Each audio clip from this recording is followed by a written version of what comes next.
Hello global players and welcome to another video with me on Berets. And yeah, last video I did a long exposition about the Final Fantasy Tactics Part 2 event on the JP side, and now I'm going to be talking about the Final Fantasy Tactics Part 1 event on the global side.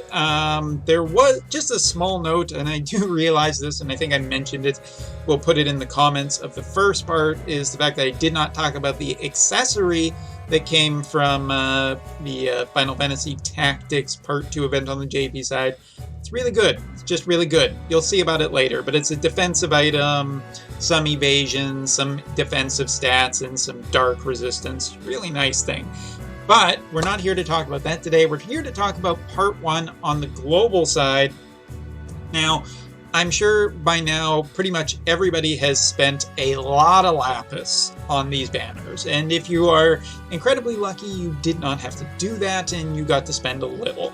Congratulations, and to the people who missed it, don't worry is my message to you guys. If you didn't get Orlando or Ramza, I know like the last thing you want to hear is a general, well, probably if you're not watching this video, but anyway, there are a ton of other great characters out there, and we will be covering them starting pretty soon with just character reviews. I wasn't super happy with the my character reviews, like 3 at a time, so I'm going to try and focus a little bit more on characters in the near future, a little more individually or 2x2. But yeah, we need to talk about Final Fantasy Tactics Part 1, because there's things that people have been wanting me to talk about for a while that I either keep forgetting or just aren't super important. So today's big topics are the vision card, as well as how to build Landu and Ramza. Of course, Ramza is a character that I have been using since Final Fantasy Tactics Part 1, and that I TMR'd in Part 1 as well, so I've had Ramza on my team for pretty much ever. But before I get into the characters, let's quickly talk about the vision card. Now, the vision card is the highest rated vision card on the Japanese side by Ultima's standards. Now, why is it valued so hard? Well, it's an entire party speed up effect. So it does make farming faster, not necessarily more efficient really, but it does make it faster. I think that the job point card does potentially a little bit more of a benefit personally, but speed up is a nice thing. The question is how much impact have I seen the vision card make? Because I have done a lot of co-op quests where I have seen the vision card pop in, as opposed to when I have co-op quests where the vision card is not in. And yes, it does make a difference. If not, it probably wouldn't be rated at all. But the effect of just speed up and slash attack up is obviously very beneficial for Landu, as well as Ramza, 2 characters which are already pretty quick, but do get the bonus from it. Overall, I think that I do like the card, and but I think it's kind of a fool's errand to chase it, based on my own personal experiences. But it is a strong card. It's just that in some parts of the game, it doesn't particularly shine as brightly as you would think, particularly for raids where it doesn't really matter whether you're taking your turn faster or slower. When you do a raid, and I know that Global hasn't had a raid yet, you have 20 turns. You have 20 of your side's turns. And it doesn't matter how fast or slow they come. Most of the bosses aren't that dangerous, especially in the lower levels. They do get some status effects in the higher levels, but that's a different kind of protection you should probably be using rather than speed. Either way, I do think that the vision card is probably one of the best because of its unique effect. But I don't think it's make or break. I haven't had it for a long time, and I feel like I've been doing just fine without it. So the Visions card, fully great for you if you got it. If you didn't get it, don't worry too much. So let's talk about Ramza first, a character that I have a good amount of experience with for a lot of reasons. And Ramza is a particularly interesting character. If you watch my last video, I said that Delita was an attack or magic damage-based character, and Ramza is too. Ramza is a little bit of Agrius and a little bit of Delita in the sense that that's not going to get annoying. Anyway, he does have the capability of either doing magic or physical attacks, and not only that, but he has a lot of HP and a really good speed stat too. Ramza is usually one of the first characters to act whenever I am doing a mission because his speed is just really high as it is, and that's great. As I have said before, Ramza is an incredibly flexible character in terms of building him. Of course, the thing that I think is by far and away the strongest thing in his kit is his AoE buff, which buffs attack, magic, as well as bravery, and it is AoE. So Ramza's speed works as a wonderful benefit here because at the start of your mission, all your units are pretty closely grouped together. Ramza can run into the middle, use this ability, and power up all your other characters before Ramza himself goes off and starts doing damage. And Ramza is capable of doing really good damage. And for the longest time, I have tried him out as both a mage character as well as a physical character, and I've usually preferred going with ninja. Why have I preferred going with ninja? It gives him a little bit extra range. It gives him a little bit on some of his physical attacks. It does give him some neat little buffs that usually come along with ninja, such as evasion and whatnot. Since Ramza is usually running in there, it's not like he necessarily needs it. Obviously, he's got a ton of HP without buffs of approximately 3,000, and his TMR itself... Regalia Lost is making a little bit of noise. His TMR itself is a lot of extra HP. Long story short, Ramza ends up being just a really, really tanky unit that is capable of doing a lot of DPS. I've seen him do upwards of 5,000 points of damage because he synergizes well with a lot of other Slash characters, be they Orlando or Miranda, who's a character that you guys don't have yet. Don't worry, I reference these things. But either way, Ramza's passives are pretty easy to tell what you should be getting. You should automatically just choose the... Wait, hold on. There it is. Move and jump gives him so much more movement options. He is incredibly good at just rolling right through an entire field, which gives him a lot of movements to either get in close to your allies and use his buffs, or to get in close to the enemies and start doing damage. Either way, he's got fantastic movement options, and that goes with the other ability that I recommend, which I know is in Japanese. Anyway, speed and luck up. Luck is just helps him out a little bit, but the speed thing, again, you want him to be acting as much as possible. He is a pretty darn fast character, but regardless of how you build Ramza, whether it is for magic with his Spell Blade, which has some really good things such as Darkness Blade or Bio Blade, or if you keep him as his main class, which is just Squire, which has a lot of really great abilities, such as his triple element light slash, which is right here, making him an awesome elemental chainer, or by using his W break to break the enemies and doing large amount of damage. Ramza just has a ton of options. As a matter of fact,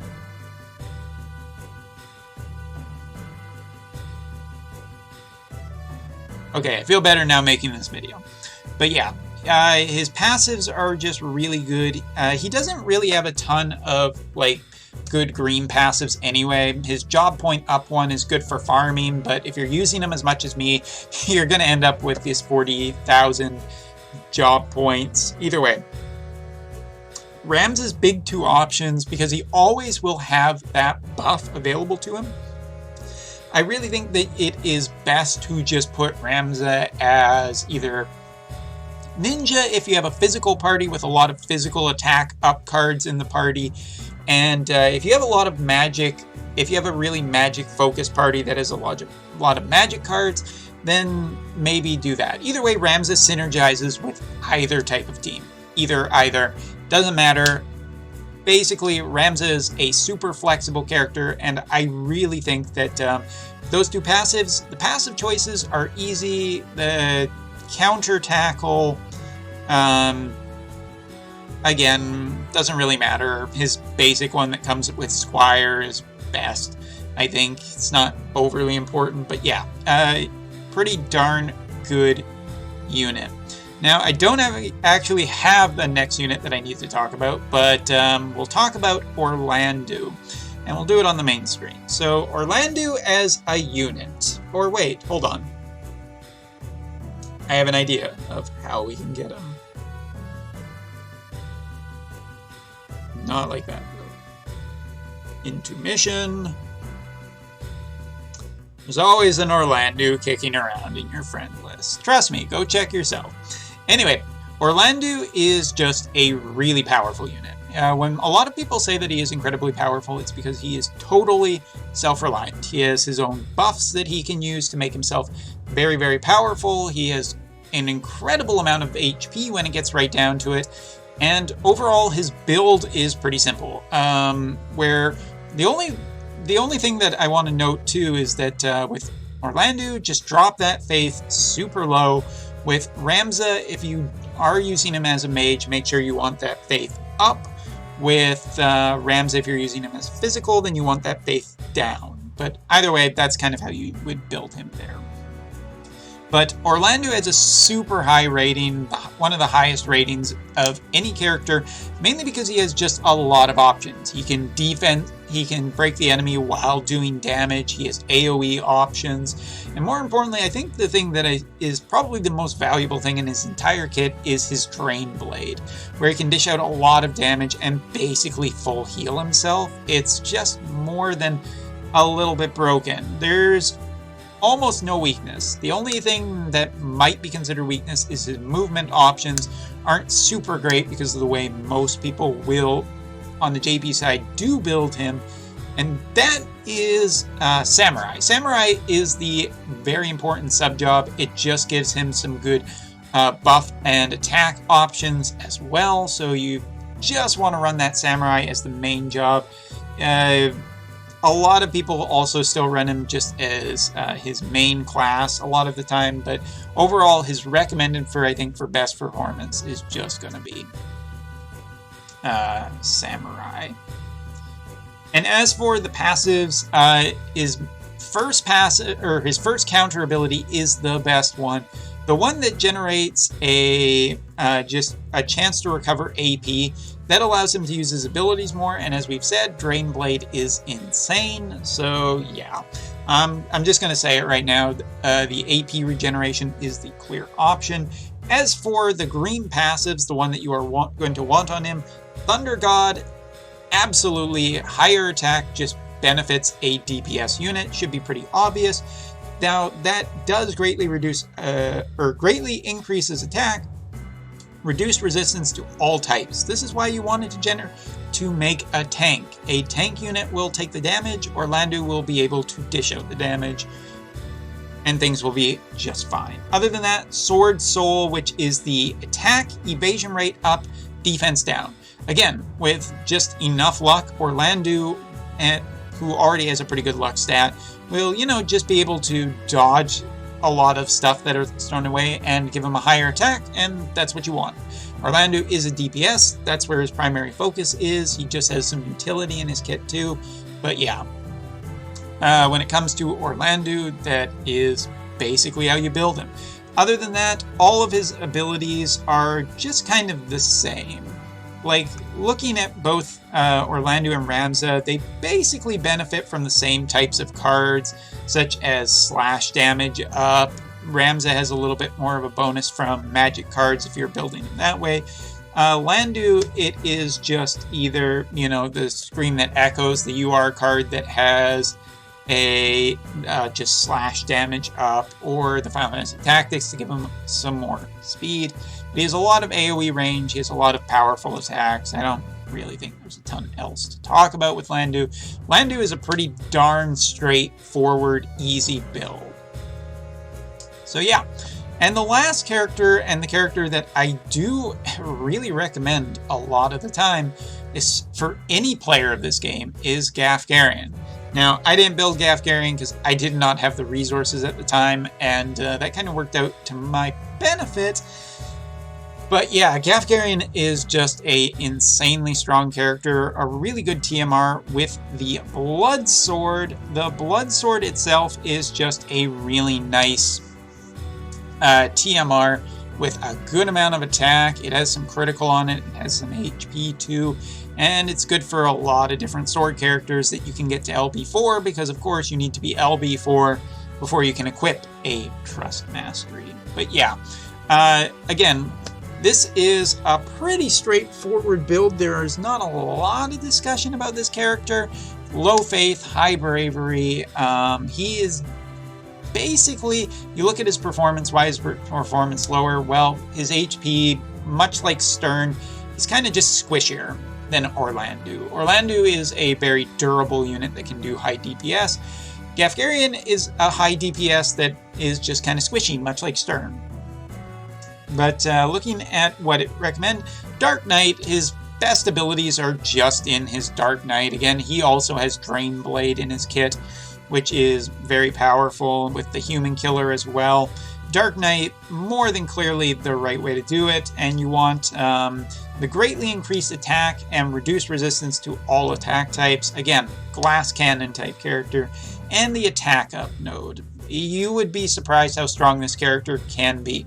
Again, tank unit will focus the DPS on them, and Garen can just run around and smack people with his sword, and it works very, very well. But yeah, really good TMR, really good, but definitely the kind of definition of a glass cannon of a character. But he does have the chance to heal. Other than that, just the probability of counterattack with absorbing damage should be his counter. It is overall just really, really straightforward, again, with how you build this character. Benefits up, slash attack cards, Ifrit even just for attack, or Deadly Life, the Keton MR card, which will up his speed. But yeah, there's a lot of...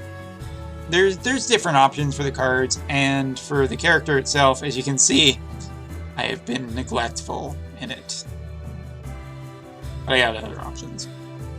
So yeah, Garen, Orlandeau, and Ramza, all just really, really great characters. No matter what you got, even if it's just Gaff, he is definitely worth the build. I really do think that he can be part of a very strong team just because of the way tanks work in this game. And yeah, that's it. That's about it. And of course, you know that there will be the second part 2 event, but very important notice for this in case you did not watch the other video, although you should definitely go watch the other video, is the fact that part 2 of the event, there is really not a focus on the old characters at all. Both of the banners do have Orlandeau and Ramza back in the pool, but neither of them have upgrades at all. Meaning that your chances of getting another Orlandeau or another Ramza is not the highest. And so plan accordingly with how you are developing your Orlandeau or Ramza on the global side. The only thing, again, that I said in the other video, but I'll say again here, so far I have not seen any Orlandeau or Ramza charts pop up in the random shop or the Whimsy shop.